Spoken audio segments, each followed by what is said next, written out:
Hello everyone, my name is Agent Paul, Mobile Task Force Delta 7, codename Bookkeepers, and welcome back to their SCP document review. And the SCP we're reviewing today is SCP-6293, Level 1 Unrestricted. Containment Class, Safe. Disruption Class, Dark 1. Risk Class, Notice 1. Special Containment Procedures. Containment of SCP-6293 is to focus on the dissemination of disinformation, dismissing the activity of an instinctive form of predator avoidance. Example: Arthur Kate, ask a Redwood scholar, what's up with squirrels and cars? Illinois State University News, Normal, Illinois, January 21st, 2016. Civilians reporting any SCP-6293 event involving over 20 instances of -1 are to be detained, questioned, and amnesticized. Description: SCP-6293 is an anomalous activity engaged in by rodents in the order Squirrel, most commonly the species Squirrus carolinensis, the eastern gray squirrel, the American red squirrel, and the eastern chipmunk. Squirrels engaging in SCP-6293. Designated instances of -1 will wait on the curb or shoulder of a road until a vehicle approaches. Once it is near enough, the instance will dash into the road in front of the oncoming vehicle. At this point, the instance will either continue to cross the road or, more commonly, double back on their tracks and dash back towards the side of the road they started from. Instances will often report this doubling back behavior up to 5 times, depending on the distance and speed of the approaching vehicle, frantically rushing back and forth as if in indecision or occasionally even freezing in their tracks. Once the vehicle has passed, the instance will usually, roughly greater than 60% of observed events, return to the side of the road they started from. In contrast to their normally solitary nature, at least one other squirrel will often be present for performances of SCP-6293. Up to 500 squirrels have been documented to be present for some events, although this many is very rare. Although this is usually not observed by non-Foundation personnel encountering the phenomena. To date, the purpose of SCP-6293 remains unclear. The anomalous nature of SCP-6293 was first discovered by junior researcher Eustace Barrow, a parazoologist working at Biological Research Site 104. Barrow, a telepathic zoolinguist, an individual capable of communicating with animals, had recently been receiving training to increase his psionic abilities. On April 10th, 2015, Barrow arrived at work significantly more distressed than usual and reported hitting a squirrel with his vehicle. While relating the story to a coworker, several details stood out as anomalous and were subsequently brought to the attention of Dr. Warren, Barrow's supervisor, who interviewed Barrow about the incident. The following transcript has been reconstructed from junior researcher Barrow's account of the event, as well as footage from Barrow's dashboard camera. Begin transcript. At approximately 7:45, junior researcher Barrow was driving along Parkway, part of his normal morning commute. As he approaches a wooded area, he begins to hear a voice in his head. "And here it comes, folks! 4,000 pounds of hurtling steel! Frank!" Junior researcher Barrow notes that the voice did not actually use the name Frank. Quote, but it felt like it was referring to a Frank. "Do you know what I mean?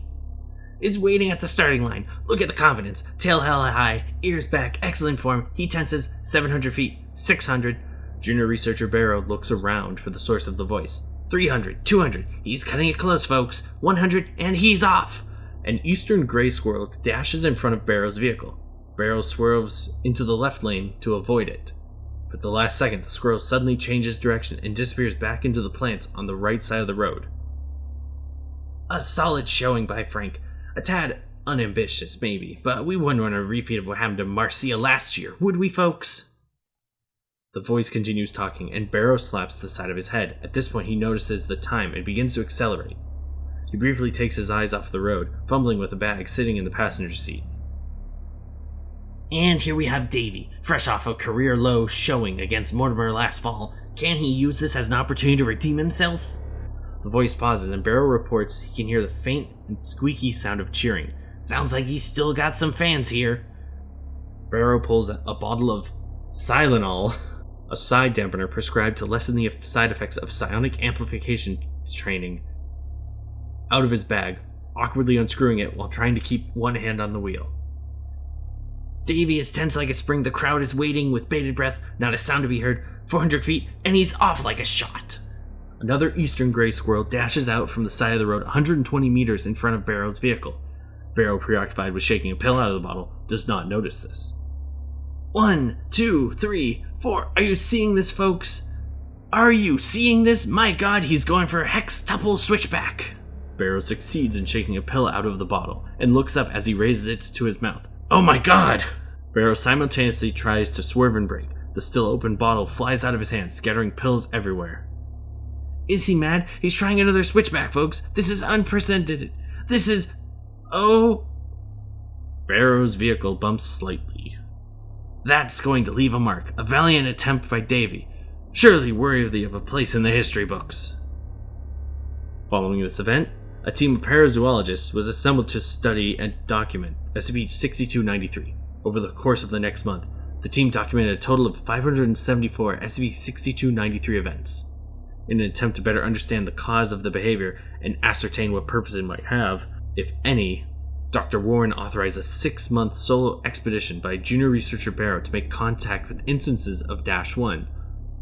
The following is a log documenting the expedition's commencement. Begin log. Date: May 15th, 2015. Location: a small wooded park 10 kilometers north of Biological Research Site 104. Location: classified. Attending personnel: Dr. Ambrose Warren, junior researcher Eustace Barrow, and 2 site staff. The two staff members finish unloading various supplies from the van and give them to junior researcher Barrow. Barrow shoulders his backpack and walks over to Dr. Warren. Are you ready for this, researcher? I am, sir. You got your food? Yes, sir. And your camping gear? Yes, sir. And your bug nets and insect repellent? I have them, sir. Now, I expect regular reports, once a day when possible, but no less than every 3rd day. Is that clear? Very clear, sir. Godspeed, son. Thank you, sir. Barrow salutes Warren and walks into the woods. Dr. Warren, wiping moisture from his one good eye. That's a fine lad. A fine lad. Junior researcher Barrow reported good progress for the first 4 weeks of the expedition. By June 9th, he had managed to establish trust with the squirrels and had even been allowed to interview several instances of -1. However, his communications became increasingly irregular as the summer progressed, ceasing altogether following his report on July 7th. After a week of no contact, a manhunt was launched but failed to locate Barrow. Between September 21st and October 10th, police in Alberta, Canada received multiple complaints about a naked individual matching junior researcher Barrow's description, running in front of cars, and one report of the individual attempting to bury acorns in a hole they had dug by hand in a resident's backyard. In all cases, the individual fled the scene before the arrival of law enforcement.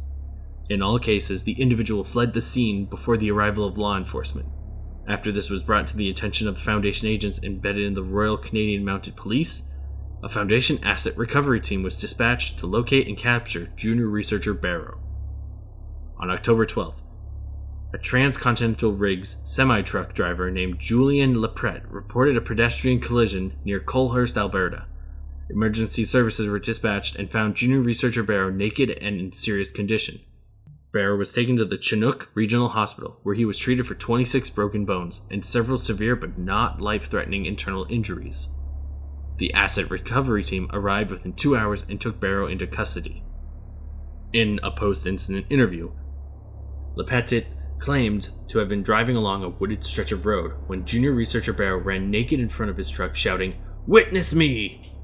Lepet swerved to avoid him, but at the last second, Barrow doubled back and was struck by the vehicle, flying 6 meters through the air and landing in the ditch. Following this interview, Lepet was thanked for his cooperation and amnesticized. Since the incident, junior researcher Barrow has given inconsistent accounts regarding his actions, alternatively claiming he was deep undercover, and asserting that he is king of the squirrels, and as such should be afforded diplomatic immunity. It seems playing chicken with vehicles is a game to these anomalous squirrels. Interesting. Well, everyone, that's it for this week's document review. Thank you so much for listening or watching, and my name is Agent Paul of MTF Delta 7, and I'll see you next week with another document review. Bye.